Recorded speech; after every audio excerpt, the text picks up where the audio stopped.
Hey, What's up? everybody. Welcome back to the Deconversionists. What's up, Elliot? Not much. How are you? Good, man. It's like the first time we've done this in like 4 weeks, I think, together. Yeah, pretty much. At least two, I think. Yeah, well, I think you were out for 2, and then I was out for 1. So I don't think we did it together. Was I out for two? Yeah, you were out for 2, and then I was out for 1. Oh, that's right. Because we switched days of the week, and Yeah. I unfortunately had a conflict on the second week because we switched. Right. So, Exactly. But we're good now. We are. I mean, it's like I don't even know who you are anymore. I mean, I feel like it's been so long. We need to like be friends again. I don't even know what happened, man. Yeah. Well, hey, we could do totally new introductions to each other. Totally new, man. I'm like, who are you? I'm a former Christian, but a Christian for 35 years. Blah blah blah. Wow, 35 years. Okay, great. That's really good, man. It's so good to meet you. It's like I've never met you before in my life.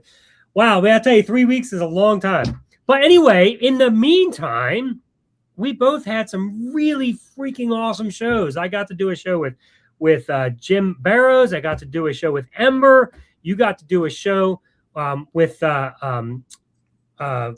her name? Say it again. Felicia, yes, thank you, Felicia. And that show rocked. Oh my gosh, dude, I freaking loved it. I watched that back and I was just like, oh my gosh, it was so good. So yeah, so anyways, it turns out that sometimes when we're not together, good things happen. Well, yeah, we both got to see how much better the show is without ourselves. So maybe we can just turn it over to the people that subbed for us and we can move on with our lives. There you go. Going forward, the Deconversionists with Alan and Elliot without us there. That's perfect. Because you know what? While everybody else is going to be running the show, you and I are going to be focused on eternity, Elliot, because that's what matters. And is that what's on your mind tonight? Yes. I am very concerned that if I do not live for eternity, that my life will be a waste. A complete waste. Complete waste, Elliot. It's rather than making it more valuable. Yeah.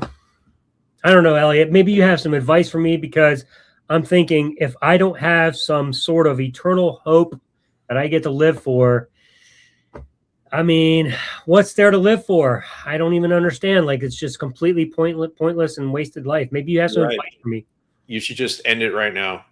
Yeah. It's like in the same way that I didn't bother eating breakfast this morning because I knew I would just have to eat lunch and dinner too. So like, what's the point? So I just gave up eating. Huh. Does that make sense? Yeah, total sense. That's the same sense that it makes to not bother living your life if you don't get eternity. Yeah, I see that. So keep living for eternity. That's the moral of the story.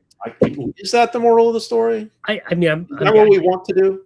You know what the moral of this story might be? I'm trying to figure out why your lips aren't matte. It's like you're a Chinese movie right now. I'm trying to figure that out. I don't know if it's you or me. Oh, is there some lag? There was. I think we might have caught up. Say, is there some lag again? Is there some lag? No, but it was really fun to see you say that twice. Okay. So it might be because I've got this thing in the way, and I could be talking. You just don't know it. That is true. That could be it. But anyway, for what it's worth, there is no more lag. We are back on track. Thank goodness, because eternity is in the balance, Elliot. It is. If we do not have eternal life, we have nothing to live for. So the other half of that question is, do you even want eternal life? Wow. What a good question. I was just thinking about that today. Do I even want eternal life? What's that? I said, I bet you were. Yeah, I was. What was your conclusion? Do you want to live forever? My conclusion was, hell no. Hell no. Hell no. I actually do not want to live forever. I mean, like, all right, so for starters, what if it turned out, like, since we don't know anything about what eternal life would be like, what if it turned out to be freaking horrible? like the worst possible thing you can imagine, and you're stuck in that forever. That does not sound like something hopeful. I mean, everybody talks, Christians like to talk about Pascal's wager. It's better to, prepare for eternity, live for Jesus just in case, because, if you don't, then, you automatically have this worst case scenario. But if you do, at least there's a chance you got it right, But I mean, that's the problem with Pascal's wager, is it doesn't really work like that, because we don't really know what the afterlife is. We don't really know whether the God you're worshiping is the true God. Pascal's wager is based on a wager. Exactly that. It's like, you don't know. So it's all a bunch of guesswork. So, when you think about eternity, it's like, all right, maybe you want to bet on the eternity, but what if the eternity sucks? I don't want that. Maybe if it's really bad and it's from some demon type God that just loves evil all the time and wants nothing but the most abhorrent things to happen to people, which sounds a lot like Yahweh, then if that's what eternity is like, I think I'd rather be obliterated and no longer live forever. That's just my opinion. But what do you think? Well, you're kind of making the Christian's case for them in a way when you say that, because they would say you need to bet on the gospel, because if you are wrong and you get this terrible eternal future, that future is hell. So you're sentencing yourself to the terrible eternity that you were trying to avoid in the first place.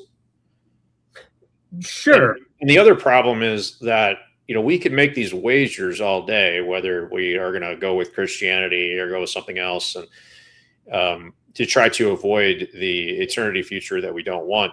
But in the end, like, it's not up to us and our wager at all. It's either true or it's not true. And there's really nothing we can do about it. That is true. There's nothing we can do about it. But I mean, if it comes down to a preference, though, if we could pick it, like, would you pick the eternal future that you want, or are you against immortality just in general? I think now I am against it. I would not want to live forever anymore. Like, once upon a time I did, and to maybe go against your point and also make your point at the same time. Yes, the Christian would say that, yes, believe the gospel, or the alternative is, eternal suffering. But the problem with the wager is you actually don't know. Like there's no way you can possibly know what the future is. So you're wagering your eternal life on something that you think is good, because that's what you've decided in your mind is the good wager, but you really can't know.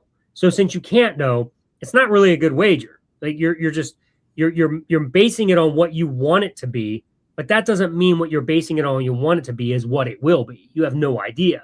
So since we can't know, as you said, so from that perspective, I would say, I mean, to me, the 50-50, it's not that awesome.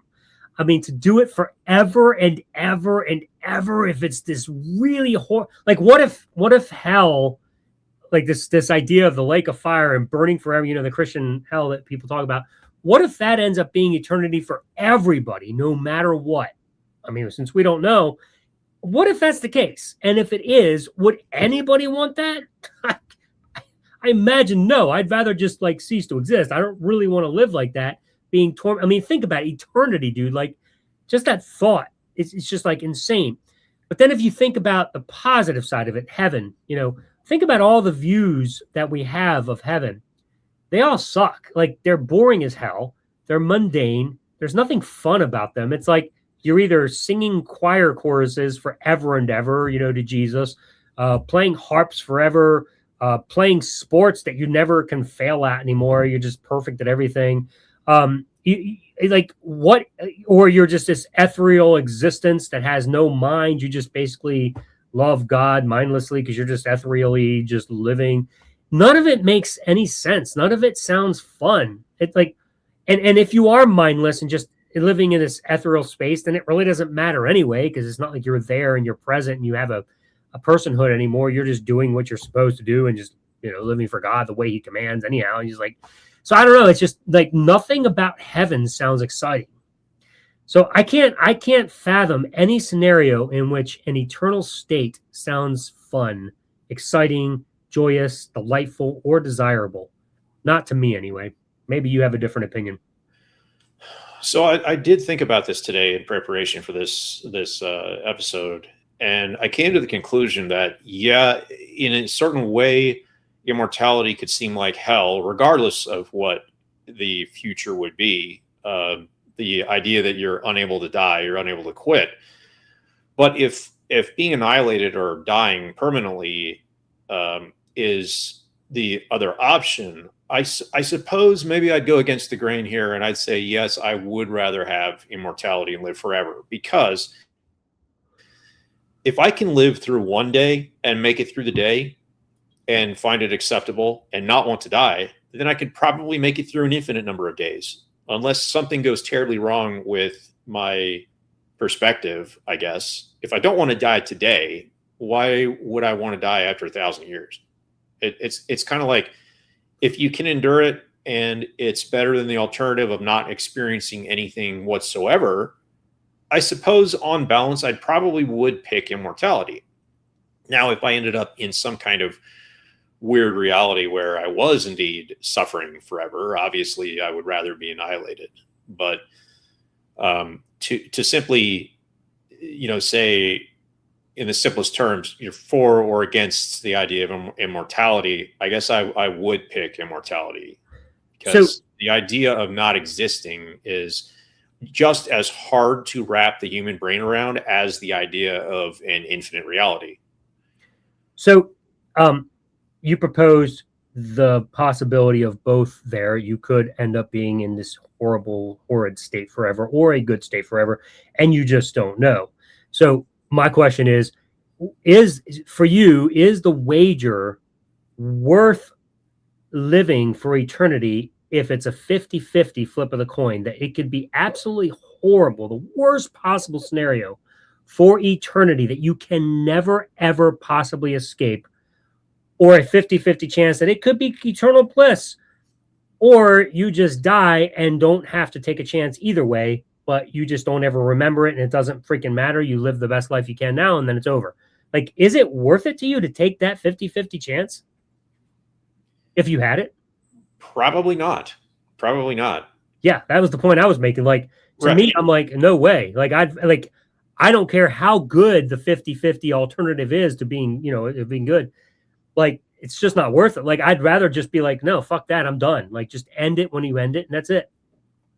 But there are a very large number of people that give in to their survival instincts and will suffer through a really tough life, including very serious medical conditions that cause suffering on a daily basis, and they will stick it out, and they would rather exist and continue to experience something rather than just die.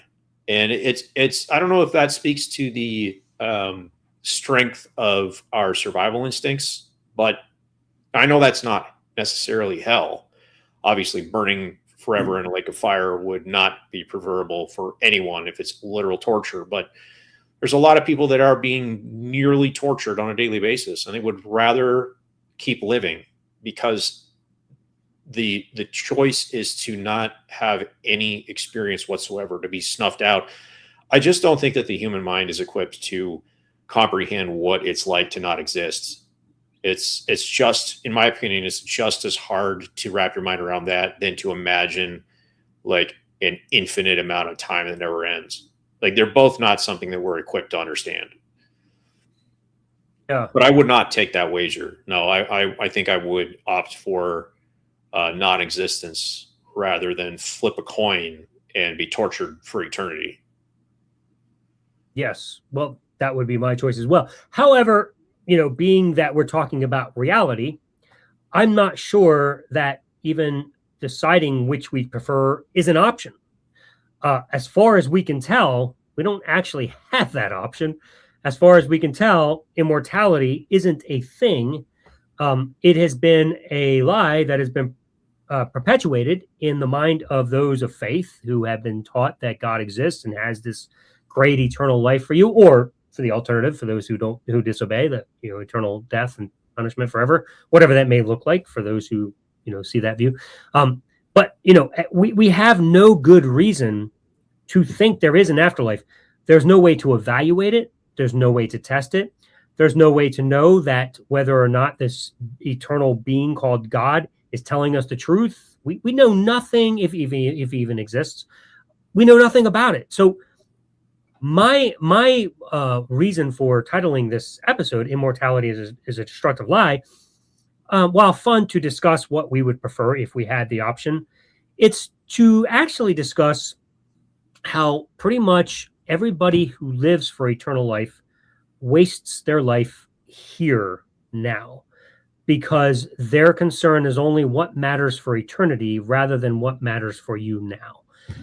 And that to me is a bigger concern. That's the grave concern for me, because I know when I was a Christian and I was living for eternity, boy, Elliot, there were so many things that I suppressed in my life that I could not enjoy, because if I did, I might sacrifice eternity.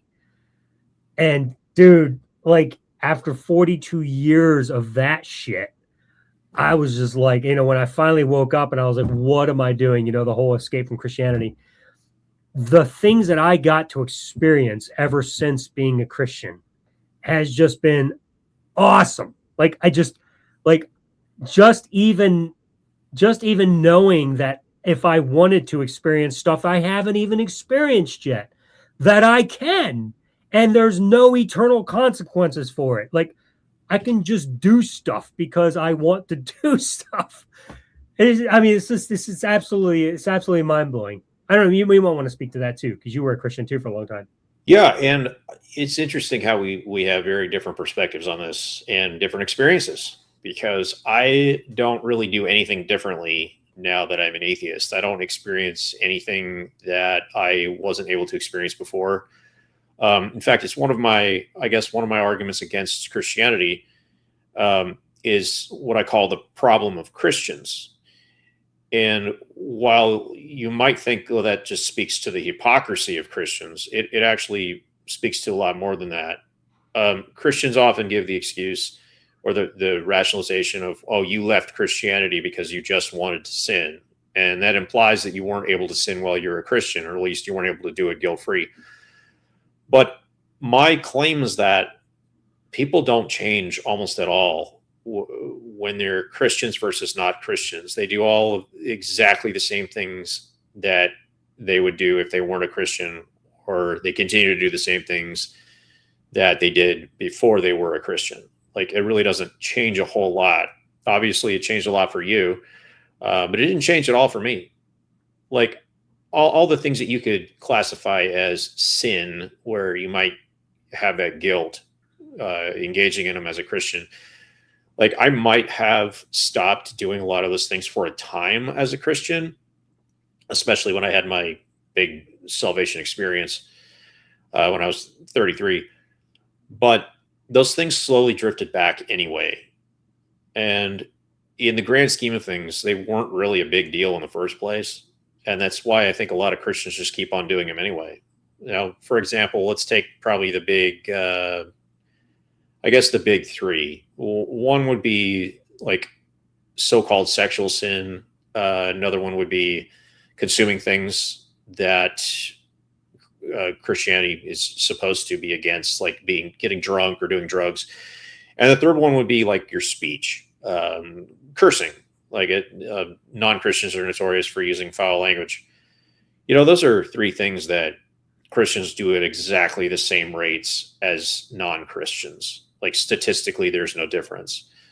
In fact, we often hear about the sexual immorality one in the news all the time. How many youth pastors or mainstream pastors are being caught engaging in some sort of sexual immorality, whether it's cheating on their wife, or it's sexual assaulting children, or it's getting caught in a gay affair when they're a Southern Baptist. They're supposed to be against that. Like, they get caught pretty regularly, and it makes the news quite often.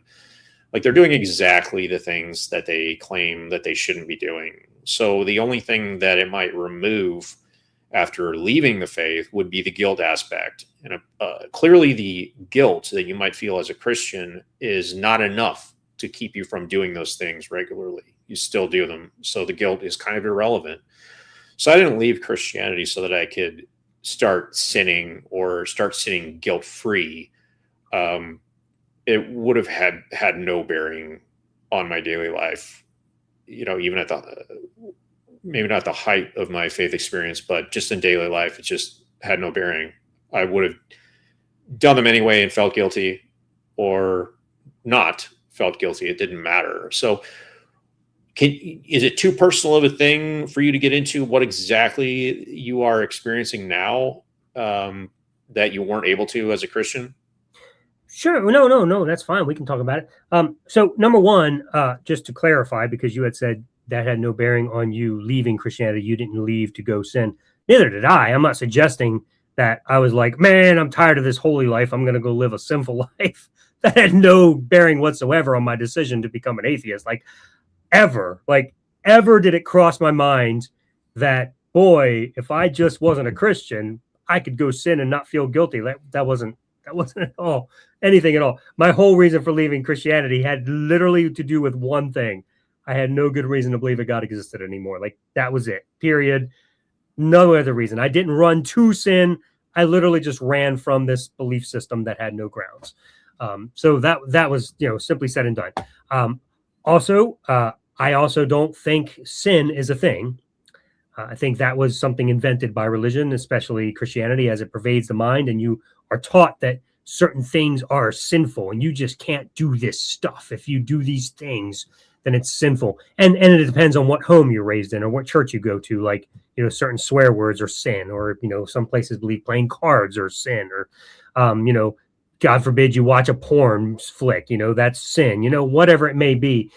So all these things, and or you masturbate, to whatever, these types of things, these are sinful acts. And so they are condemned by God, because there's, when you no longer have that in that thought process infiltrating your mind, you don't think in those terms. You no longer are sitting around feeling guilty for things that you have no reason to feel guilty for. There are many things that are just natural to human nature that we were taught as Christians that are sinful. And so we carried around a lot of guilt and shame for doing those things. So, we already talked about the sexual ones. I can't tell you how many times for 42 years of my life, I lived in perpetual shame and guilt all the time. Every time I had a lustful thought, like it was just beating myself up and constantly hurting, weeping. Ridiculous, dude. Like I can't even believe how many times I had to experience that. It was such a suppressing model, degrading myself for doing something that was just a human experience, but degrading myself to a point where I was a wicked, horrible, no good, rotten sinner, deserving of eternal punishment in hell, or whatever the eternal punishment was, just because I had a lustful thought. Like freaking ridiculous. Like it is absolutely mindful. I don't understand why religion has made sexual issues such a sinful thing. Like I don't understand why they did that. Like it's so controlling. I can understand why they did it. It's a product of evolutionary psychology. Like if our prime directive is reproduction, that's what evolution has given us for our primary motivation. Therefore, it's going to be like the most important thing. And sexual activity is what controls reproduction. And so the maximum amount of power that you can have over someone or over a population is to control sexual activity. And so we see religion most of the time wanting to keep sexual activity like monogamous and within marriage and for the purposes of reproduction. And that makes 100% sense if you're putting it in the context of our prime directive being reproduction.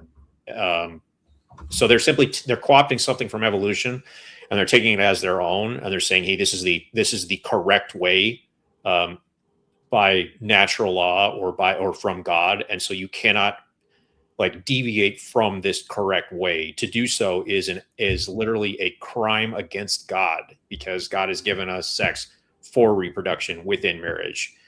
So it makes perfect sense that they would want to control it and restrict it. And so anything that falls outside of that normative structure is going to be seen as some ultimate evil, worse than any other kind of sin that you can do, because you're perverting something that has been specifically designed by God for a very specific purpose. So it makes sense to me.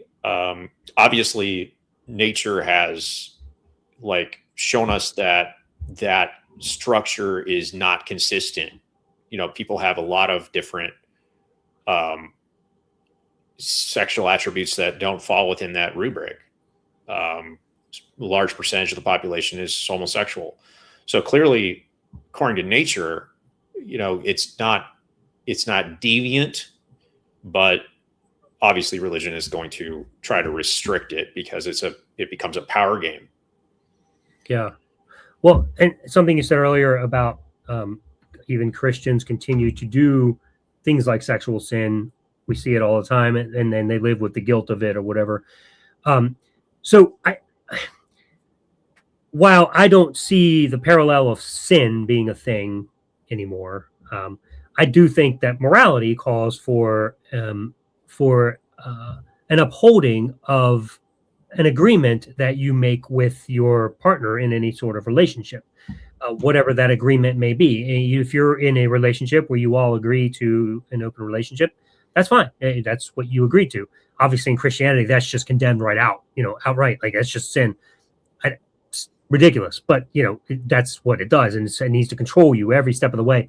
But if you're in a marriage or any sort of partnership where it's monogamous and you're supposed to just be one-on-one and just the two of you, and that's what you agreed to, then I would consider it immoral to break that boundary. It's not sin, but it's immoral. It's something that you agree to and you shouldn't do. Now, if you want to discuss it, maybe you've evolved and you've learned or you've changed, and over the years you've developed a new thinking because you're now an atheist or whatever. You can go and you talk to your spouse. You say, hey, here's where I'm at. Can we discuss this?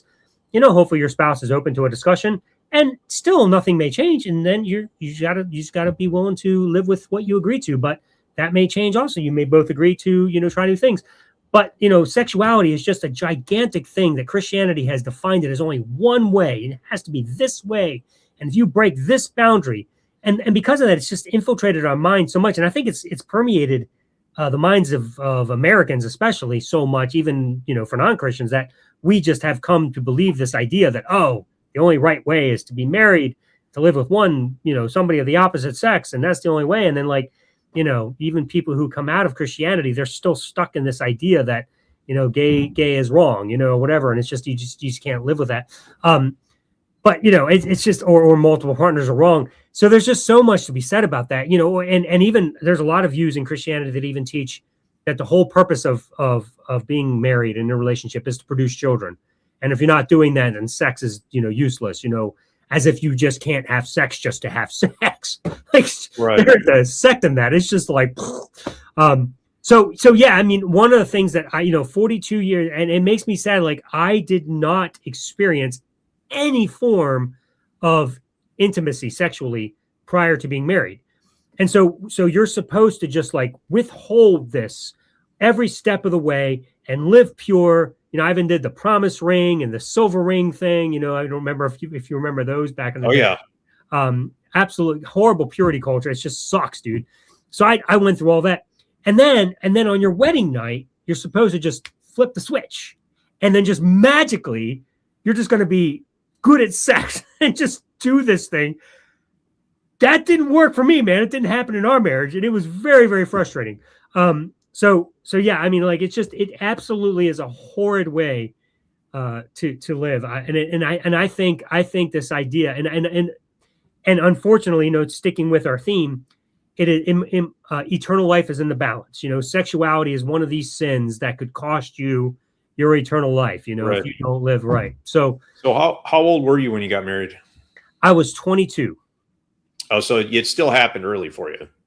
I still got married early. Yeah, I mean, you started to have sex earlier. I mean, that's a whole story in itself, but not necessarily. No, there are a lot of couples that get married and sex just doesn't happen right away. No. Okay, but like that would have been, you said you didn't have sex until you got married, but it would have normally have happened for you at 22 when you got married. in theory, but that doesn't Gotcha. necessarily mean I had sex when I got married. No, I get that. So ironically for me, and I'm kind of bitter about this. So I didn't have sex until I got married. Well, until a couple of months before I got married, but I didn't get married until 35.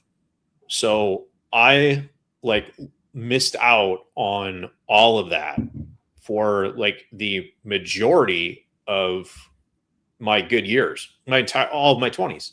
And if that's one thing that if I that religion did do that to me, and if I could have gone back, I would have done that obviously much, much differently. Like I had opportunities for having sex before I got married in my 20s, but like I purposefully avoided them because it was immoral. And, you know, it really puts you behind the curve later in life and you miss out on a lot of stuff. The frustrating thing is that I got married the same year I became an atheist. So there was no opportunity to actually go and do those things. Like I got married 6 months later. I left Christianity. Too late. I'm already married. Right. And now I'm locked into a monogamous relationship that I'm not going to violate anyway, even if I am an atheist. Correct. And that's another argument for against this. Oh, you left Christianity just so you could sin. No, because even as an atheist, I was not going to engage in like unmonogamous behavior. Like I'm locked in. No, so I still have that I guess you can call it morality. I can just call it ethics. Yeah. Or just caring about somebody. Yeah. No, and I'm with you, and I agree with that 100%. Like, and I don't even understand the Christian who thinks you need God to tell you that that's a good idea. Right. I don't get that. Like it's just a good idea if you want to have a healthy relation. Now, if you want to get divorced and go do your thing, you can do that. But like, as long as you're going to stay married, then you're doing the honorable thing. And that's the right thing to do. And I did not leave Christianity and become an atheist in order to experience that stuff. That was the point I was making. Like it had everything to do with me just not really just realizing God doesn't exist. I have no reason to think he does. And now I'm free. And I'm like, holy crap, what have I been restricted from? So before I ended up in another relationship that I'm in now, I got to experience some stuff, and it was great. Yeah. Now, aside from the sexual aspect, like what else in life have you been able to enjoy guilt-free now that you're out of Christianity? Yeah. So one of the things is not going to church every week. That is perfect. I mean, that's gigantic, because that was, to me, that was a guilt thing. Like every time you don't go to church, even if you're on vacation, like you're called to go to the Lord's house, it's like that was gigantic for me. Not evangelizing is a big thing, not feeling the guilt of not sending someone to hell. Studying things that don't have to do with God, like evolution and, abiogenesis, how the world came about. Like that was stuff that was going to cause me to lose my faith in God. And so I had to just ignore that. Like science, the whole point of science is just to make you disregard God. That they're just evil. They don't, come to find out, that's not the goal of science at all. It's not even in their agenda. It's like God isn't even part of it. Disproving God's not part of it. Like there's nothing about it there. It's just, they just present models and you learn things. You're just like, wow, I can actually see how the world works without it requiring me to question whether a God exists.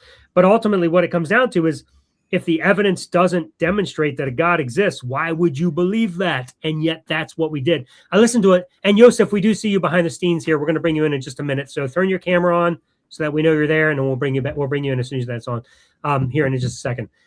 So yeah, I mean, like I watched a debate today between two Christians debating about whether or not it's okay to evaluate other positions in the world, or if it's okay to question God.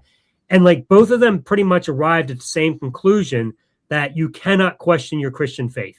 Like you're allowed to evaluate anything as long as it's within the parameters of that Christian faith.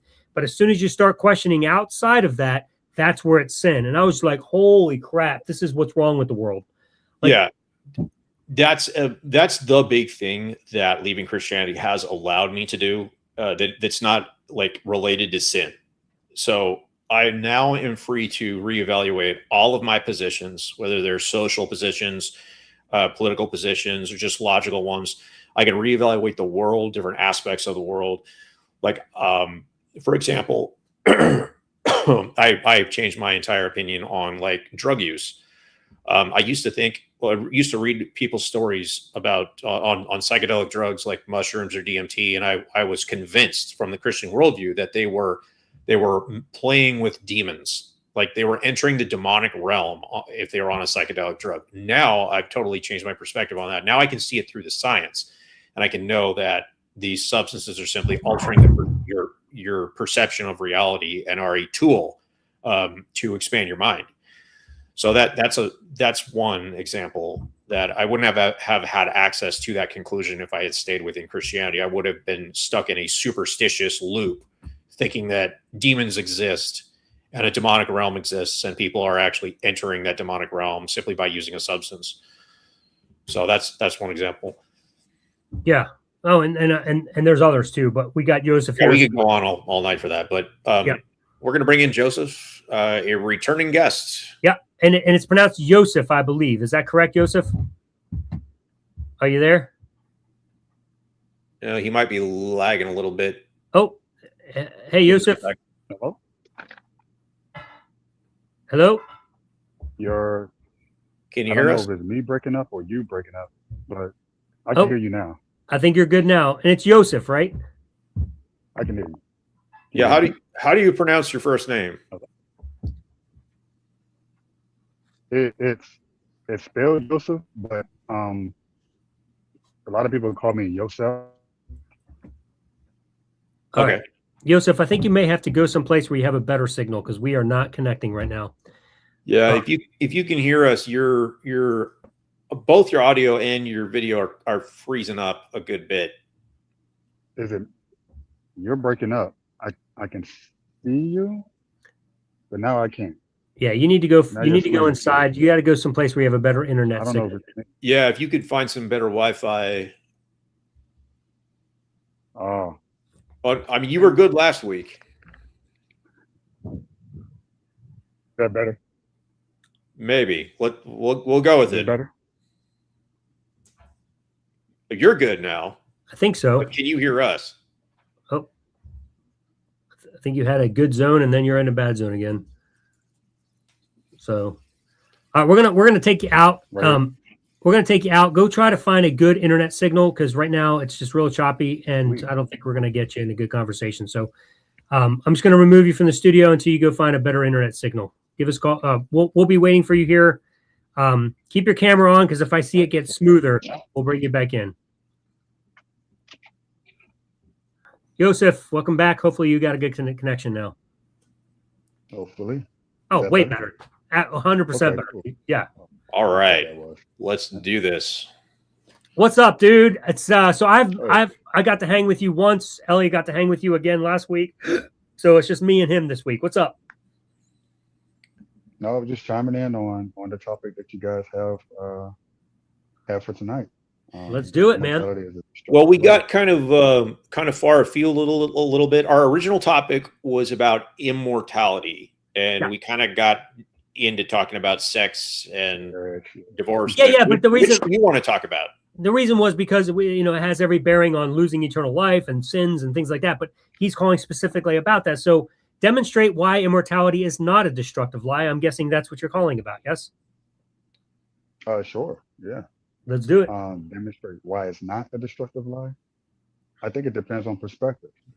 So for someone who perhaps is living a life of, let's say, a very destructive life, it may not be so favorable for them. But for someone who believes themselves to be living a quote unquote holy and good life, then they will see it as favorable to them. So it's kind of like glass half empty, glass half full type of deal. Depends on the person.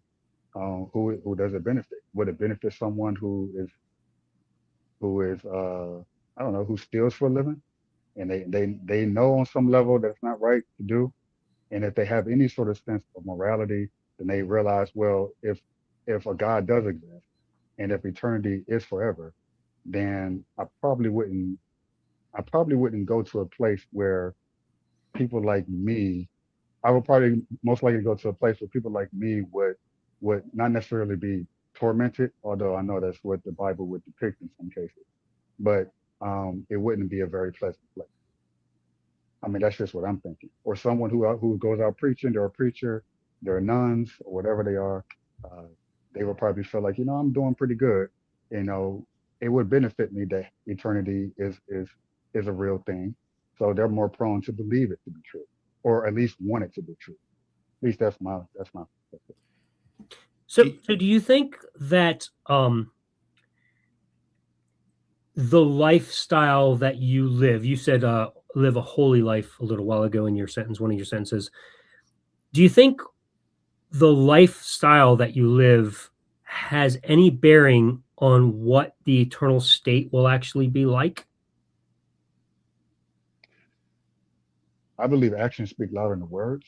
I understand that the scripture does say that it's not about your actions, it's about your belief in a being, whether it be Christ or be God or the both of them. Um, some would say that your actions have nothing to do with your eternal salvation. It's about your belief. But I would say that if you believe in something as a God of any sort, of a higher moral standard than the average human being, then to me, it would stand to me, actions will follow that belief. Just All period. right. So let me ask the question a different way.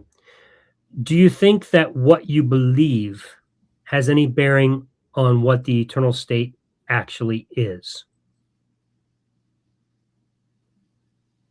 Do I think what I believe has any bearing on what the eternal state actually is? So I, another I way of don't asking that is, does belief determine reality? absolutely not. Okay. That would be more so of a faith, but maybe faith and belief is interchangeable. But no, I could believe I can jump off a building and gravity doesn't exist. That doesn't mean gravity doesn't. So I'm not delusional in the sense that, oh well, anything I believe is true. A lot of people hold different beliefs that may or may not be true. So Right. that's what you're going off on. You're hoping that it's true. It's the Yeah, hope yeah. of it. So the question, since belief doesn't determine reality, we have to have something more grounded than belief to determine whether or not eternity or immortality is an actual thing. So my question to you is, you said that you believe there is eternal state and that actions will follow whatever, but what reasons do you have that immortality is a real thing? What convinced you? Mm. So there's the existential uh, reason, but then there's the scientific reason to me, or the rational mind, which is when we look at reality and atoms and energy, they say energy never dies, and we know that to be true. That you can't take something and then it just disappears, and just forever. Like it transfers in some state or form. Even water transfers in different states, from vapor to gases to solid to vapor, back and forth. So it never goes away. It just changes states and form. So if I'm going based off just what I can see in my with my physical reality, my material reality, and things around me doesn't it changes state, but it doesn't disappear into nothing. Then if I'm going off that, then reason would also say, well, then perhaps this version of myself is a sort of as a form, sort of like water is a form of is a liquid before it turns to gas, before it turns to solid.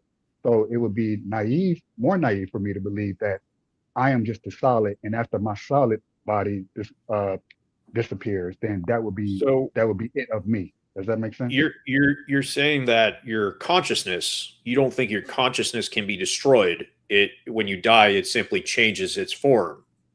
It's state, right, from the Okay, current reality material into something else nebulous that I can right. sometimes get a grasp of, but I mostly can't. So I'm doing this live stream on a computer right now, and to somebody who doesn't know what a computer is, this thing looks like it's alive. I mean, I got a screen that's running. I got programs. Like this thing is a very complex device with a lot of emergent properties. But if I turn the power switch off or I pull the plug, this whole thing's going to shut down. Now, why would you think that your brain is different than a computer? Because your brain has electrical activity that going on all the time as long as you're alive. And when you die, that electrical activity simply dies, like flipping a switch. You're brain dead.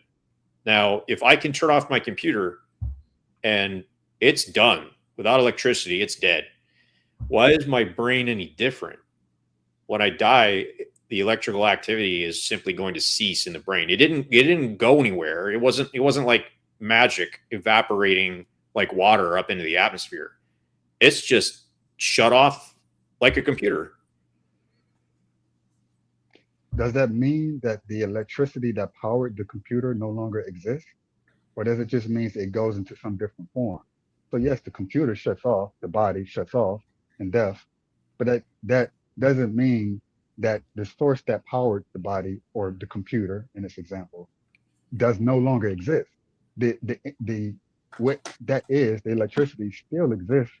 It just exists elsewhere. It's not powering that specific monitor or that computer that you're Right, using. but It's powering something else. the electricity in my brain is a physical attribute of the world. The electricity didn't necessarily like change its form and just become a spirit and go into the fifth dimension.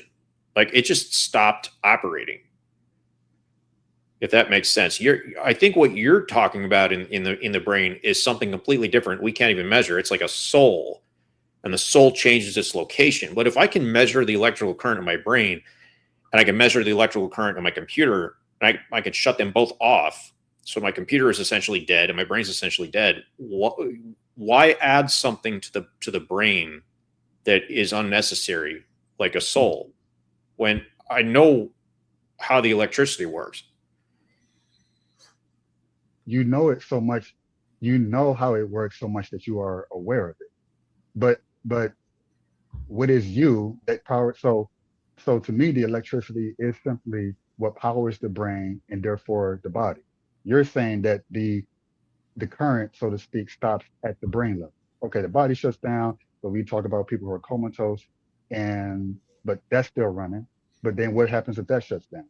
Then I'm saying it goes like a third level deep, like it goes deeper. You're saying that that's all there is. But I would also say, well, you're right in the sense that if so much as we are conscious of the things that's working within our material body, that's all we know.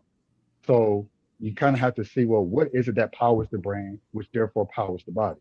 So Is it Joseph, does in your mind, in your opinion, does the brain power the body or does the soul power the body? both? It's kind of like a tango. They're Okay. dancing with each other. You can't Okay. have, because we know that people are like the comatose example.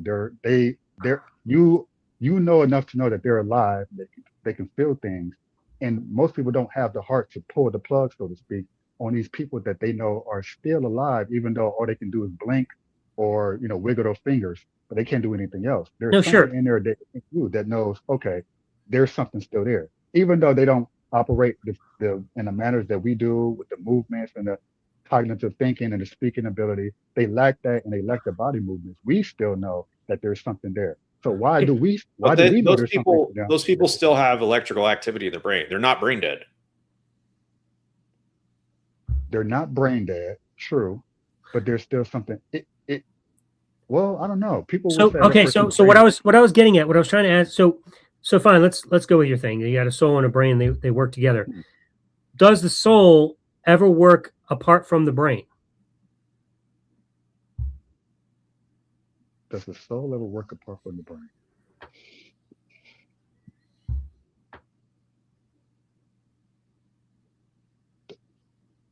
That's a good question. Can you I'm just remove the thinking. soul from the body and still have is the soul what the person is? Because we know that bodies die and they rot in the ground, and they're, for all Right. practical purposes, non-existent. Are you saying that the soul is the real person and it goes somewhere else? That's exactly it. The soul, whatever So that recognizes you, that you are who you are, so why is can't running. the soul survive without the brain then? Why can't the soul survive without the brain? The soul does survive without the brain. So to But ask it another way, why can't the soul cause the body to do things without the brain? why can't the soul cause the body to do things without the brain? Why can't the soul? Why do we require bodies? No, hold on, let's not go there yet. I just want to know why we Oh, require oh, brains. That's what I'm trying to get at. You said the brain and the soul work in tango. And I'm saying, what we can observe is that the brain is essential to the body's functions. Once the brain shuts off, the body stops too. You're adding an element called the soul, and I'm asking you why the soul can't do the same thing the brain does. How come when you shut down the brain, the soul can't continue to make the body function? Why can't it act independently of the brain? Yes. Why does it need? Yeah, Why does it require the brain to function? What if the soul is the soul, like better or greater than the brain? Then why does the brain need soul in the first place? correct. So it's it. I'm thinking about that. I love this question. Um, it animates the body, it animates the brain, but why does the soul need the brain in the first place if the soul is greater than the brain itself? Like, is it possible, Joseph, that you are starting with an idea called a soul unnecessarily, and that you already have this idea that it's there and it animates the body, when in fact the brain does everything the soul does? Just take away the soul and everything still works the same. We have no Ooh, reason to believe a soul exists, but we do have every reason to believe the brain makes the body function. take away the soul, and I guess you could say that's like AI. I don't. I don't know. I don't know if I met a human being that operated just based on body and mind. And we can dull that aspect of ourselves and make it so you're just going through the Like, motions. so But the question is, like, can you that would be like verify that a brain exists and causes the body to function? oh, I'm going to answer absolutely. for you. The answer is yes. Yes. Yeah, Can you verify that a soul exists and has anything to do with that? And the answer is definitely no. We have no way to test I, that a soul exists. I don't know about definitely not. I would say that that's the question of all questions. Is it's it's hard for me to look at least at myself in the mirror or even someone else in the eyes and say, oh, that person is just having a bunch of neurons firing up in their brain that's But it may be ignoring their body. hard for you, but that what's hard to understand doesn't mean something is wrong or right or anything. What's hard has no bearing on what's true. So the thing is, what we do know is a brain functions and exists and causes the body to function and exist and move and do its thing. Not exist, but to move and do its thing. What I'm asking you is, so we can scientifically test through empirical data that a brain exists. What I'd like you to do is tell us what method we have to be able to test that a soul exists and functions in conjunction with a brain. Hmm. I would say are the things that are tied to our sense of morality. But then I would look at someone like a Hitler and say, well, where was his morality? Right? I But know some people will that's not point. a method to test it, because morality, when you look at morality, uh, what people do can actually go multiple directions. We can say, oh, people did this action because their brains evolved to do that. People did this action because a soul caused them to do it. People did this action because they had a gun pointed to their head. Like, you can have all sorts of explanations as to why somebody does a moral act. That's not a method by which you can reliably test that a soul exists. You can't have some evidence. You can't just provide evidence that is consistent with your proposition. You need to have evidence that verifies your proposition. So just saying all these things that can work in conjunction with your soul idea, that's not helpful, because we have other explanations for those same things. I need something tangible that you can give us that we can test that a soul exists. Like, I don't know a way to test something that's immaterial like a soul. Like, how do we test that? What can you give me that we can use to actually test it and verify that it actually exists? Hmm, I have to So go back and let me actually try something work. different. Um, It's a good so question. what makes us who we are as people? Now, my claim is that memory is what makes us who we are as people, because I can't do anything in the world without memory. If I lose my short-term memory right now, I won't even know that I'm having this conversation. Like, I have to constantly be recalling the things that happened to me just in the last few minutes, We have short-term memory. We have long-term memory. My memories make me who I am because I can remember my past. If I took away all my memories, I would cease to exist as a person. Now, the problem with the soul comes in like this. We know where memories exist. Memories exist like inside the brain, because people that have brain damage lose their memories. People that like have epileptic seizures, they'll have tremendous holes in their memory. They'll forget things about their past selves. They'll lose their short-term memory. You do things to the brain and you damage the memory. So the memory has to exist inside the brain. Now, that means that the soul is not the keeper of memory. Now, if the soul isn't the keeper of memory, does not have memory of its own, if you separate the soul from the body, if it did exist, you would be losing the entirety of what makes you you. Therefore, everything that makes you who you are is physically contained inside of your brain, apart from a soul. So when the brain shuts off, who you are ceases to exist, unless you have a second brain inside of your soul that's completely detached from your body. But that doesn't make sense, because like, if I damage your brain, you lose who you are. Therefore, I don't think that a soul can exist. So I think of that movie 50 First Dates with Adam Sandler. That's a good one. I think that's a good one. Hi, I'm Tom. She's like, who? Who are you?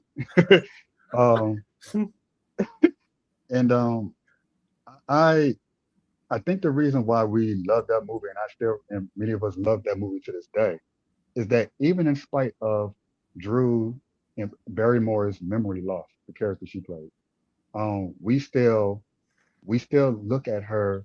We don't say, well, she's not who she is. We can see she has a lot of personality. We lost you, man. Hold on. Yeah. Nope, we lost you, man. No, we can see you, but if you lost your AirPods, we might not be able to talk. All right, can you hear me now? You should. Yeah, you're good. Go ahead. Okay. So like I was saying, we can see that there's a lot of personality in this person, which is what Adam saw was so endearing about her, in spite of her not having recollection of the things that they've done in the past, and knowing that they won't have recollection of the things they do in the future. So, and that's just the material part of it. But there's something within us that made us, a lot of people love that movie, is because there's something more about her that makes her who she is, other than just her memory. So even though it brings her to. Well, that brings up two more problems, actually, because she would not have been able to live those short days without a short-term memory. And that is also contained within the brain. And also, we know that personality is directly linked to a physical brain, because we know that for the same reason that we know we can damage memories if we damage the brain. You can alter someone's personality by doing things physically to the brain itself. We've seen people that have sustained brain damage that they completely survived, and they're still able to live the same life, but their personalities were entirely different. So it's damaging the brain stole who they were, altered who they were, completely changed who they were. And if those things, your personality and your memories, aren't contained in your soul, then what good is the soul? Well, I would say the soul is those things in a normally functioning brain. What causes that person to have the personality is what I'm looking at. Is that is their personality, regardless if they have the material brain or not. Just so happens that the brain facilitates the means by which the material body is able to function. Now, I wish I could actually go back and on this video and reflect on the question on why do we need the soul in order to, and why have the brain at all? Why have that as essentially the middleman and not just the soul body? Or if the brain goes dead, then hey, everything should still be functioning because you got the soul, right? And the soul is supposed to be greater. Therefore the soul doesn't exist because the brain is not working. to me, I don't think that's a clear-cut logical conclusion, but I have to go back myself. Well, no, With that very nobody, question. none of us are saying, that any of this means the soul doesn't exist. I think there's a good case to be made that the soul doesn't exist, but I mean, when it comes down to it, I don't think any of us can see the immaterial, invisible, supernatural stuff. Like, it's just, that's why we are agnostic atheists. We just don't see any good reason to believe these things, and so we don't just leap to conclusions and say, oh well, I can't think of any other reason, so I'm just going to pick something called the soul. We just don't do that. Like, we need some way to test whether what we're going to believe exists. We can test a brain, so it's empirically demonstrated. So we believe a brain exists, and it's been demonstrated to be triggered and show that it can create actions and move things and hold memories and even lose memories and still create the body to function in the way it does. So that's all fine because we can actually test it. So I have every good reason to believe a brain exists and in this material world and moves the body. I just don't see, and I think Elliot would agree with me, we just don't see any good reason to see or to test or to know that a soul exists. Like, even if we were to look at, even if all three of us were to agree 100% that there's got to be something more to this. What causes this conscience, right? It can't just be the brain. Like, even if we were all to say, yeah, what could it be? We have no idea. The one thing Elliot and I aren't willing to do is say, let's call it the soul and just make something up. Like, we're willing to say we don't know because we don't know. So even if there was something more, we would just say, hey, until we have more information, we're not going to draw a conclusion that it's this inanimate, immaterial thing we can't test, see, or study in any way, shape, or form, and just make something up just because we've been told that. So my question to you again is, why? What convinced you? What? We're not convinced. That's why we're staying with, hey, so far we know the brain exists, and even if there was more, we don't know what it is, so we're not going to draw a conclusion until we do have more information. You seem to have made the leap and said, oh, I know it's the soul. I want to know how you know that so that we can know that too. I'm going to say something that is a little, I mean, it's funny to me, but it may not be so funny to you in the audience, is that I want to know how I know that too.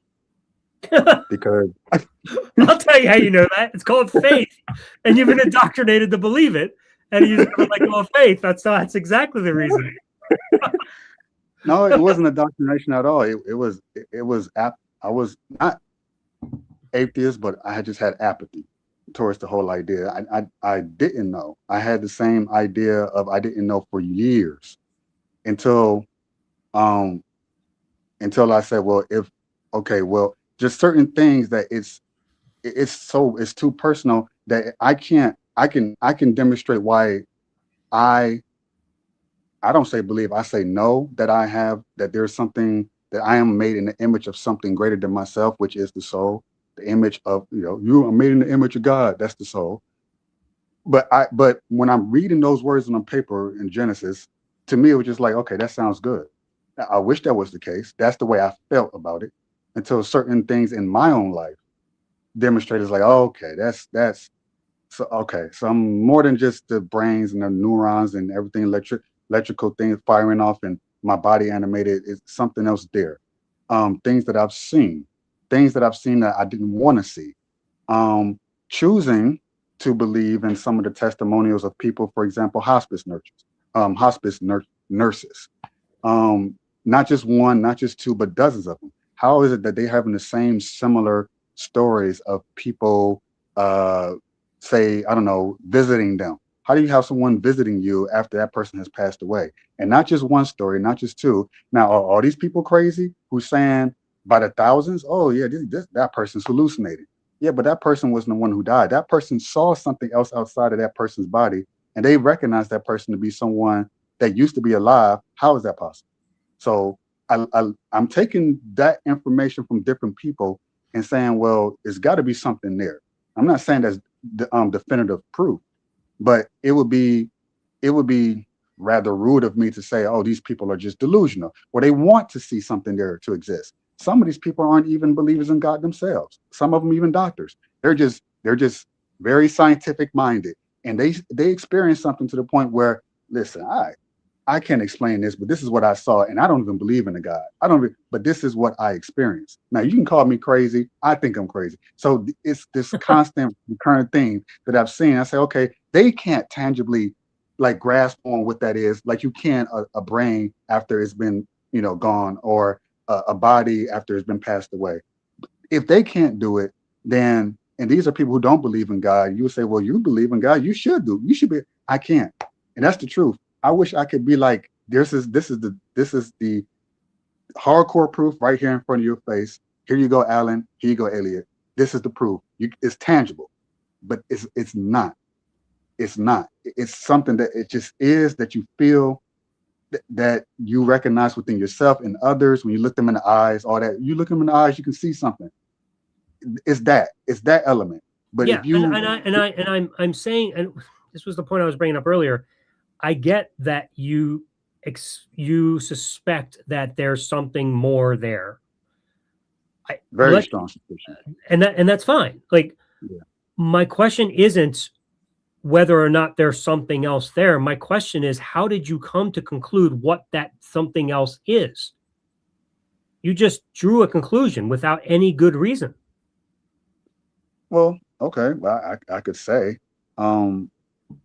very long story short, it's my anger and hatred towards, I would say, God, and then myself, and then having a sense of this overwhelming, and a lot of people would describe it the same as a love, a sense of peace that is indescribable, that was outside of myself, that I couldn't, no one else is around me, but where is this overwhelming sense of care and love, and sure. Do you believe, do you have the midichlorians running through your body? I'm sorry, I don't know what that is. Oh, the midichlorians are what enable the Force in Star Wars, and the midichlorians cause people in Star Wars to use the Force to feel all the same types of feelings that you have just described, and they can tap into the Force and experience the same exact things you've described throughout this whole evening. So my question is, what makes your conclusion that it's a soul versus their conclusion that it's the Force? And before you say, well, that's just a fiction story, let me tell you, there are people in England, there are thousands of people in England that have developed a cult around the Force that actually believe this shit and think that this is real. So how did you draw the conclusion that you did that's different than the one that they drew?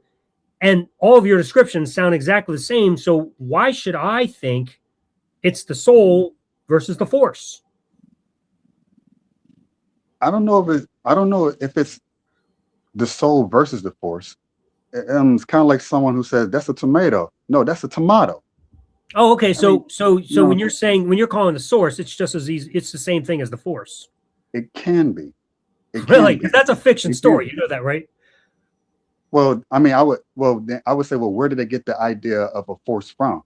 Like this power that they're emitting from themselves to someone else. Okay, that's not something that just comes out of a vacuum. I mean, we're creative beings, but we're not. A lot of the stuff. But you know that the Force and the soul are distinct in one big way. The soul is what makes up who you are, in a sense. The Force is external to you, and you use it for certain things. So if you're saying they could be the same thing, you're going to run into a problem, because now you're saying contradictory ideas. The Force is not part of who you are. It is something you use. So is it the Force or is it the soul? My point in bringing this up is, once again, all you've been able to say tonight is, well, it's got to be something more. And you've just decided it's this thing. It's the soul. And it could be the Force because it sounds good too. Well, maybe it would be a better analogy to simply compare the Force to God, because God is an external force and created the soul. So if you want to use God as the universal love versus feeling feelings through the Force, I suppose you might have a case if you wanted to compare that. I mean, yeah. I mean, I guess, but then now we're down to, how did you conclude that something that brought the being is God? Like, you just. I guess what I would leave you with is You can't have a force without the soul. Well, Like if I can explain everything about who I am by studying the brain, and I'm confident in that, then I would say that on balance, if we're going by probabilities, it's a high probability that the idea of the soul was simply made up by people to explain something that they didn't understand at the time. Similar to how they thought the earth was flat until we found out, oh, actually it's round, and actually it's not what we thought. So like sort of like that was their understanding at the time, but you're saying, hey, it might not even be that after all. Just like a lot of things we thought might not be like that after all. The reason that we have been able to come to the conclusion that, oh, it wasn't like that after all, is science. It's the scientific method. It's the empirical method. Like, the more we learn, the more we understand. And we come to realize, oh, whatever we thought before was wrong. And we continue to evolve and grow. The longer science has been around, the less it's had a need for a soul. It's becoming more and more apparent that the brain does way more than we ever thought it did. So it's really, really pushing out this idea of a soul. Like, and even if a soul existed at the end, I'll even say, oh, maybe there's a soul. I don't know. I don't think so, but I don't know.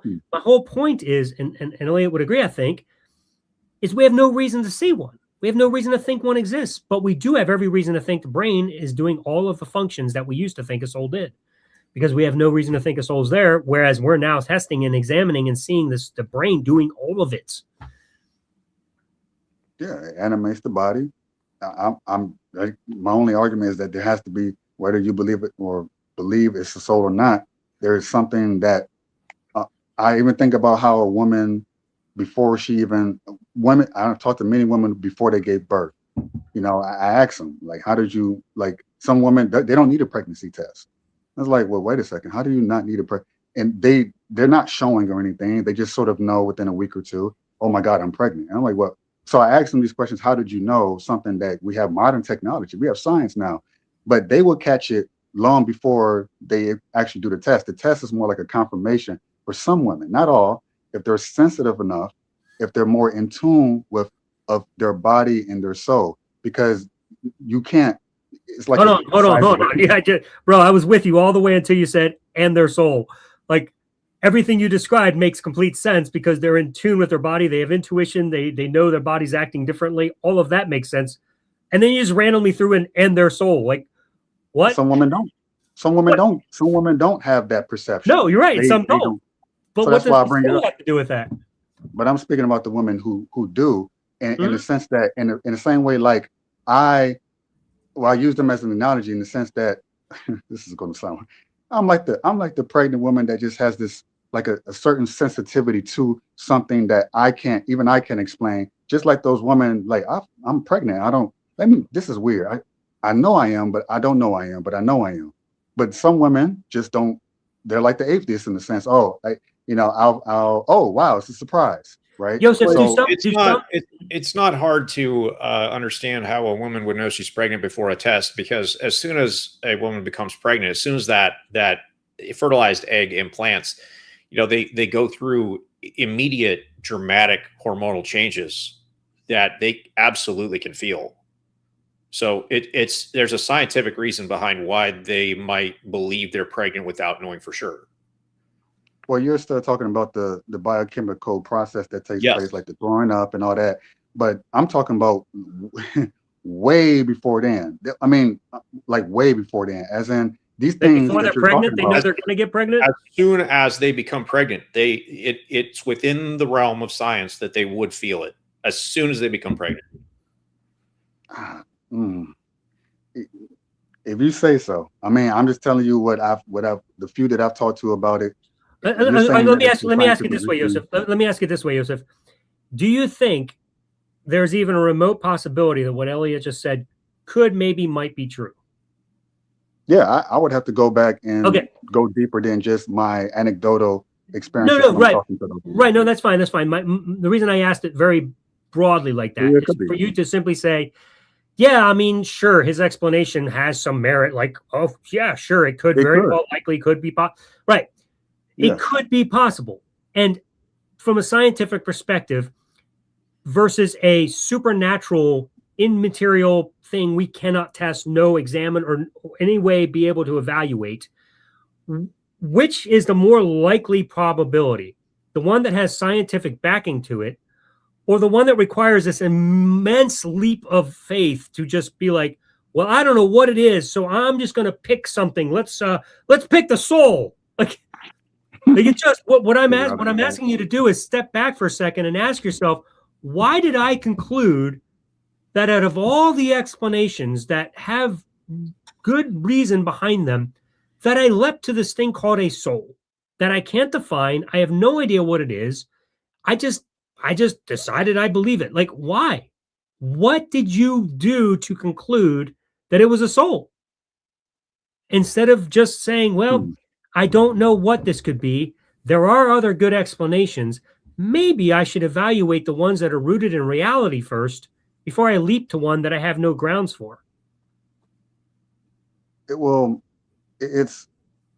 would have to, in the same way that I know that gravity exists, even though I don't know much about how it works, the inner workings behind it.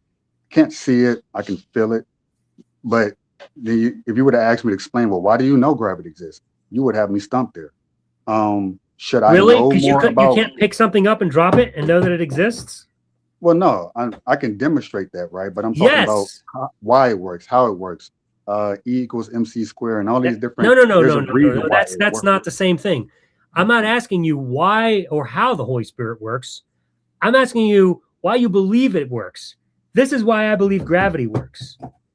I have no reason to believe the Holy Spirit works. And neither do you. Well, I know the reason from just myself and others who claim to have experienced something similar. And it's just uniquely personal. It's not a uniform. It's not as uniform as, say, you taking the phone and dropping it. I wish it was as easy as, oh, we can see a soul exists. Here's the phone, drop, right? Oh, that's a soul, right? But that's just my point, is what is the method?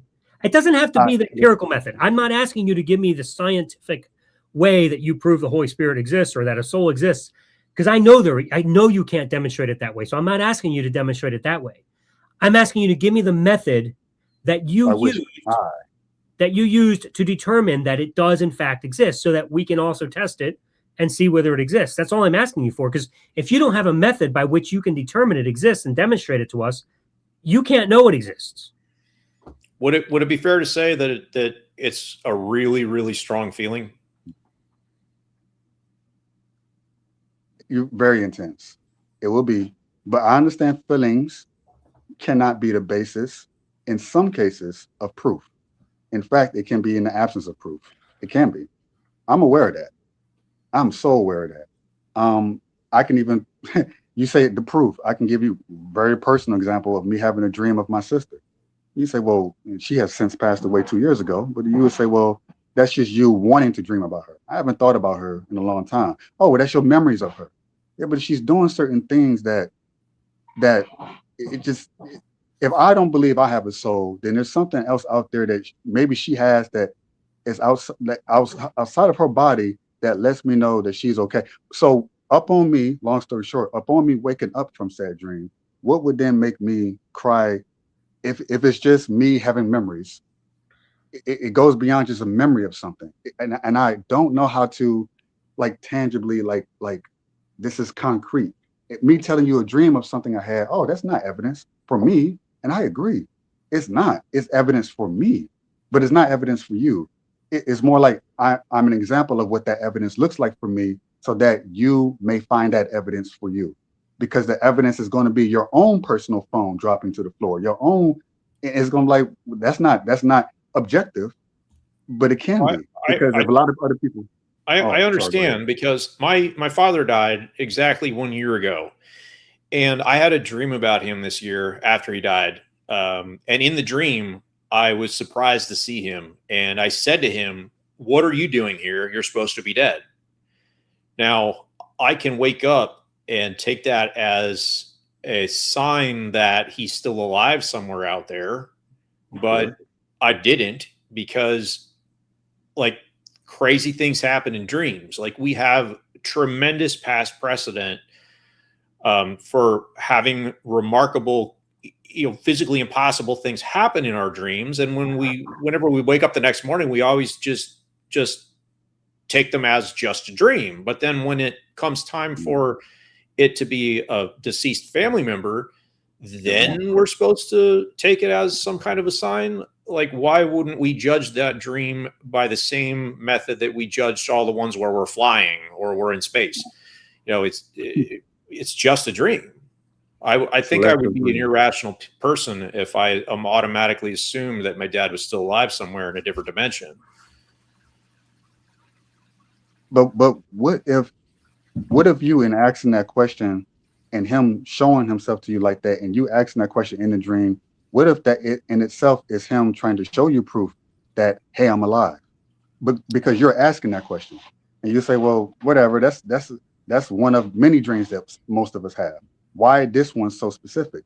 And even the fact that you point to that specific dream means that your brain, you could say, well, brain caused these dreams, and that's true, right? There's a lot of scientific proof that things that you eat, or stuff that you smoke, things you drink can cause certain dreams to come true. But then there are certain dreams that goes beyond your understanding as to why does this one stand out?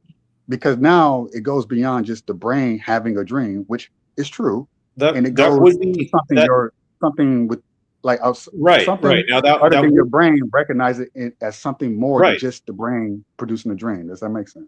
That would be true, except that's not how I took it. And obviously this is going to be very, very subjective interpretations because these are happening to us as individuals. Now, I can use the same analogy for God, like God answering prayer. If I ask God for help and, he helps me, in order for me to use that as proof that God exists, I would have to recognize that help as being from God. If I don't recognize it and I just think it was some random stranger helping me, then it doesn't actually help in proving God if I don't personally recognize it. So if I have a dream about my father and the next morning I don't think anything of it, it doesn't matter if that's actually him trying to show me that he is still alive somewhere, if I don't take it that way. And I didn't take it that way. So him giving me that message is useless unless it's done in a way that I'm going to recognize it.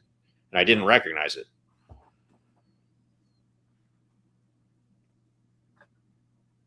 You and this is a possibility. Some of us have had, at least myself, have had dreams that I've had before that I didn't understand until years later. And it can be as simple as your dad just showing up and you asking that simple question. It could be 10 years, 20 years from now. And it could suddenly hit you and it could surprise you. Oh, that dream that I thought was nonsense. It was just like, that's weird. And then it goes to the back of your mind and then it hits you all of a sudden. It could be that way for you. I'm not saying it will, but I can say it's been that way for me. Dreams that I've had that, to me, that's just immaterial. That's okay, that was a dream. And it's So my question for you is why, what about these dreams and your conclusions of these dreams demand that a soul be behind any of it?